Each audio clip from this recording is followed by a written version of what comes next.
It's a fine summer afternoon, as the people of Victory Island are recovering from the cataclysmic event that happened earlier in January of the same year. The land has begun to grow greenery again, and homes are slowly being rebuilt. On this specific day of June, a couple is visiting the island on vacation, as well to see a few friends. The couple in question is a stoic man named Maiko, and the hyper-sweetheart with a heart of gold Myra.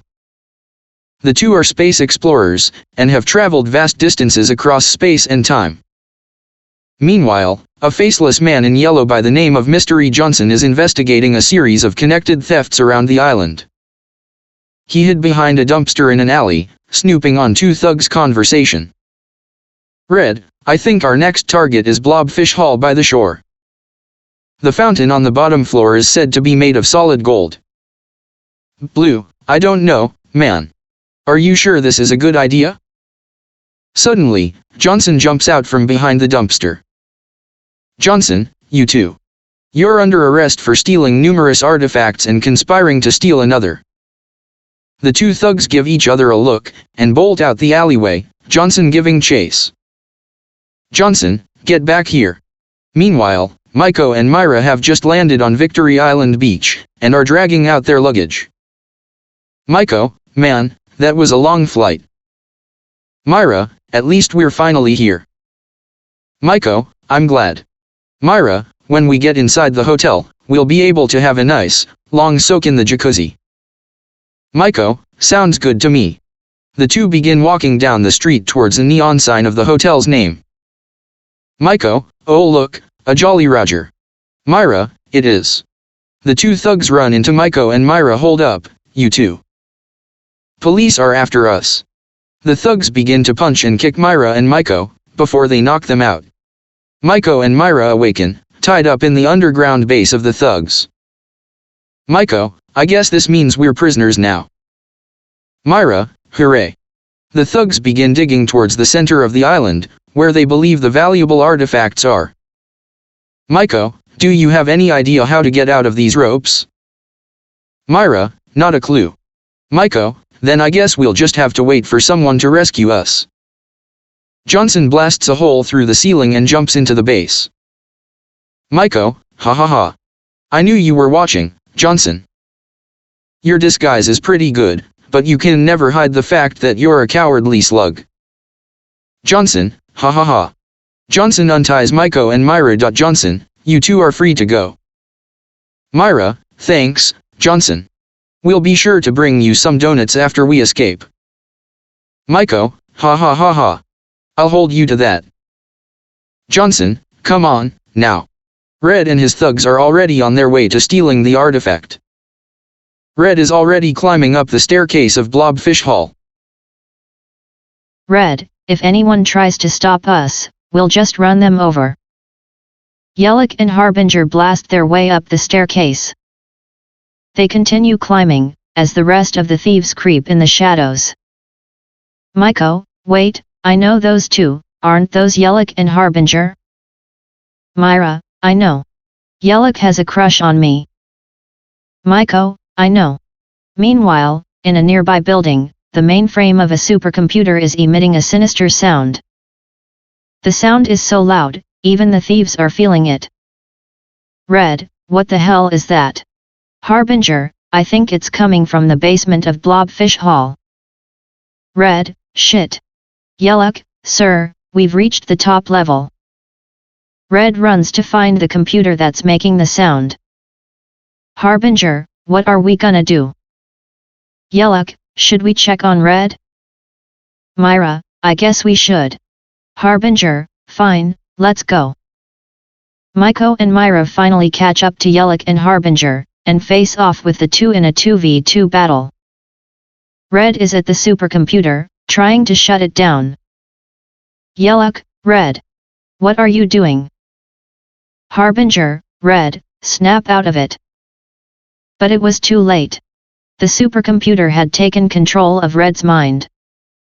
Now, it began to speak.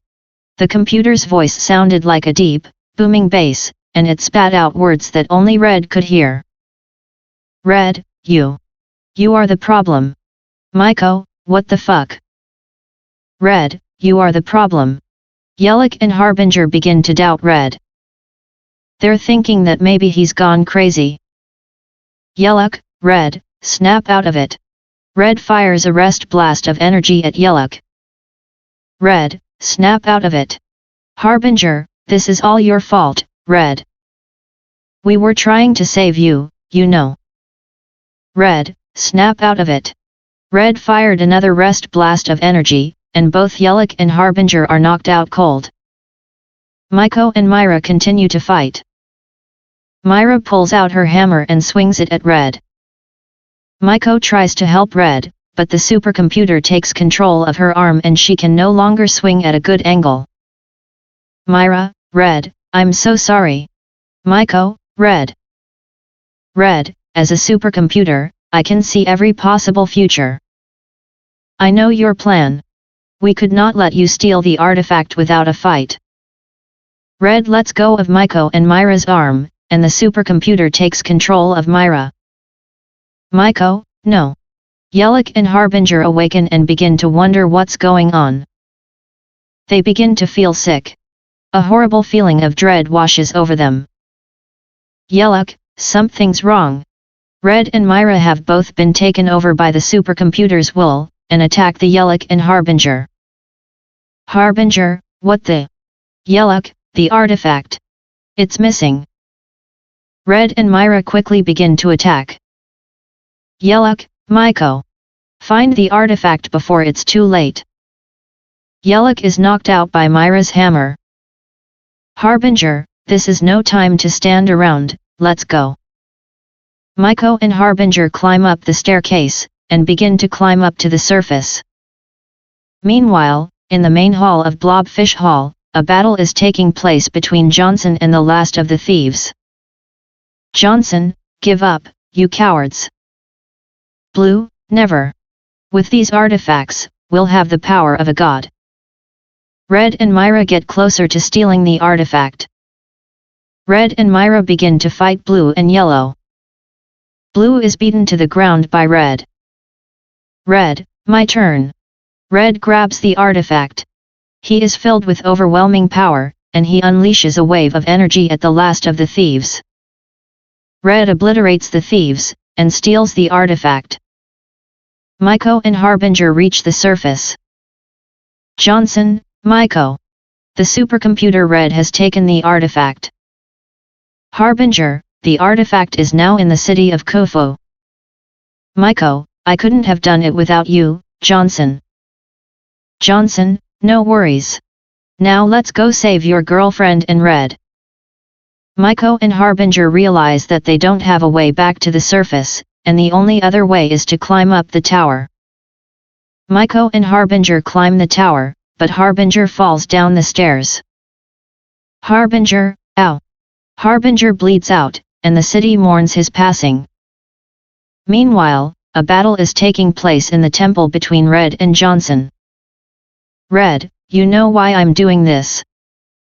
You stole my family away from me, and the only way to get them back is to steal the stone of Volcar. Johnson, your family never loved you. Red, you're wrong.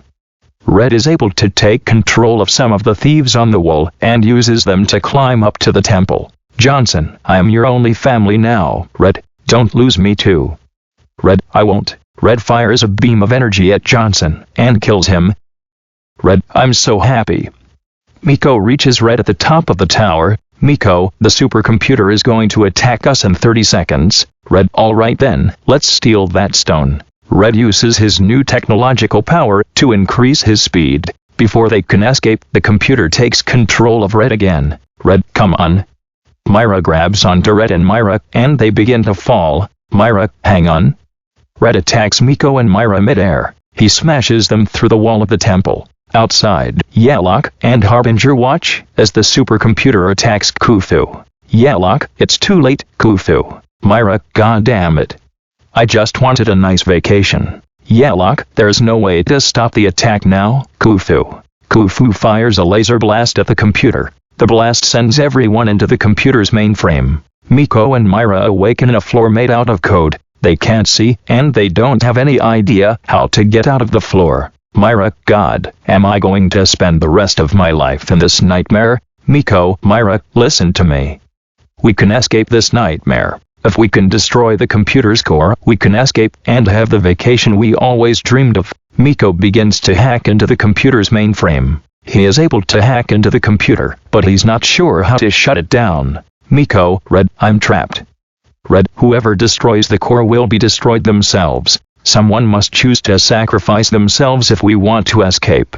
Red and Yellow look at each other, trying to decide who will sacrifice themselves. Miko and Myra continue to hack, trying to figure out how to shut down the computer. Miko, Myra, do you know how to read? Myra, no. Miko, alright, I'm going to show you. Remember what I said.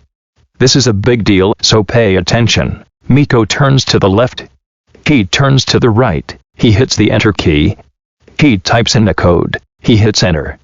Red and Yellow make their choice. Red has chosen to fight the core. If he wins, the computer will destroy him, and everyone else can escape.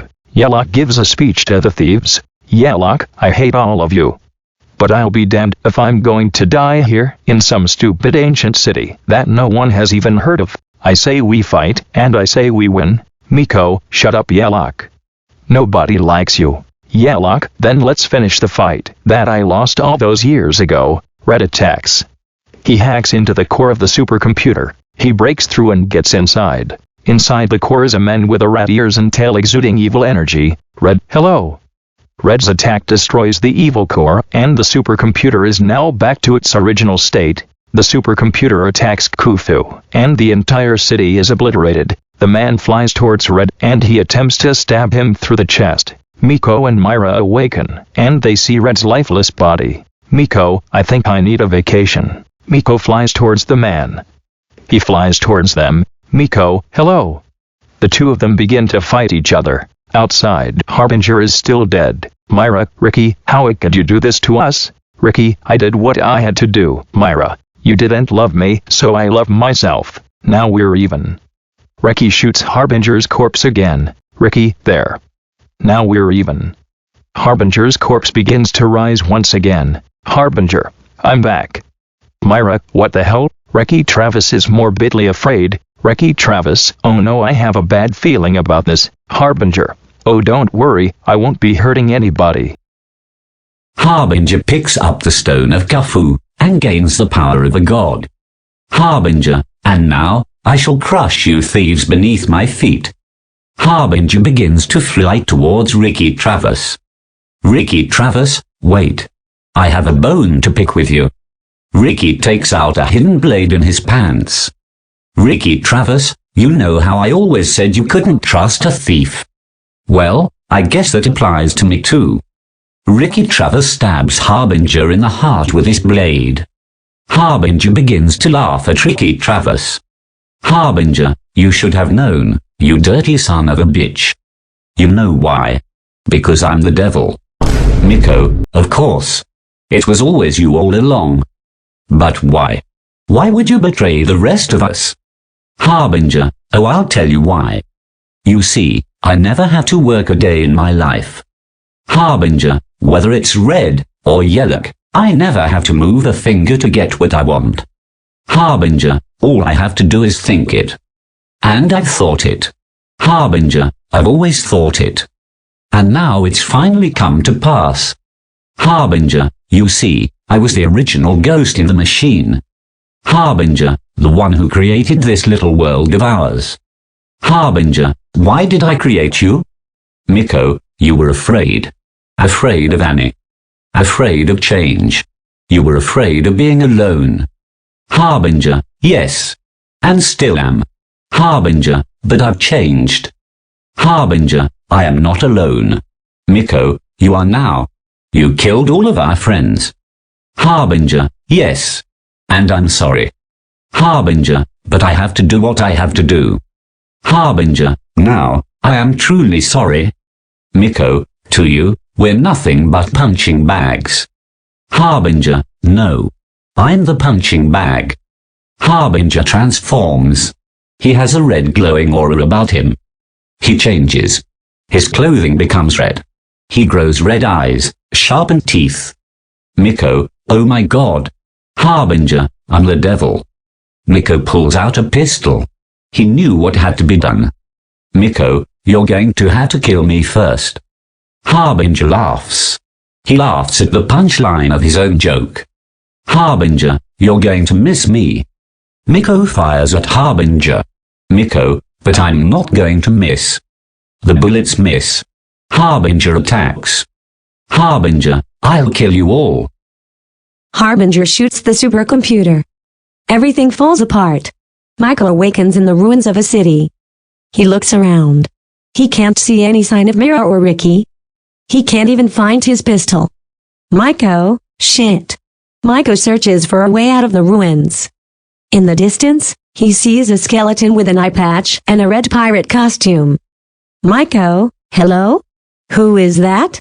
Shiver Skull, hello, Maiko. I see you've escaped. Did you find the treasure? Maiko, I sure as hell hope so. Where else would it be? Shiver Skull, well I hope you like it 'cause it's your lucky day, man. Shiver Skull, it's as I worried. Ulick and Johnson are dead, and Red and Mira are nowhere to be seen. But tonight, the treasure awaits you. Shiver Skull, we shall meet at midnight at the City of Kings, if you're interested. Maiko, midnight. Shiver Skull, yes. I'm forming a specialized task force. You might know some of them. Maiko, yeah, I should. What about Ricky Travis? Shiver Skull, he's around somewhere. Maiko, I'll have to deal with him. Ricky Travis jumps down to the ground from a building. He's been following Shiver Skull's every move. Ricky Travis, I'll kill that bastard. Ricky Travis grabs a pistol from his waist. He aims it at Shiver Skull. Ricky Travis, I'll kill you one day, Shiver Skull. But he doesn't fire. Ricky Travis looks at his reflection in a puddle. He's covered in blood. He breaks down and cries. He realizes that he's gone too far. He should have never become what he has become. Suddenly, he sees a shadow behind him. He turns around. He points his gun at the shadow. Maiko, it's just me, Ricky. Calm down. Ricky Travis, yeah, right. Calm down, psycho. Shiver Skull points his sword at Ricky and pulls the trigger. The gun fires. Shiver Skull has died. Ricky Travis falls to the ground, dead. Miko, well, I guess we just made the world a safer place to live in. Miko walks to the task force base, the last stronghold of Red. He knows that he's going to need all the help he can get. Miko, I'm looking for some people. Their names are Derek, Strider, Mira, and Ricky Travis. Strider is preparing, while Derek is using a katana. Derek, who the hell are you? Mira, there's a new Harbinger. He's going to kill us. Mira, you should know what you're up against. Derek, and you are? Mira, I'm a soldier of the original order. To the right, he sees the battlefield. Derek, I hope you're ready for tomorrow. To the left, he sees a pair of demons appear. Derek, the dark side will be here any moment.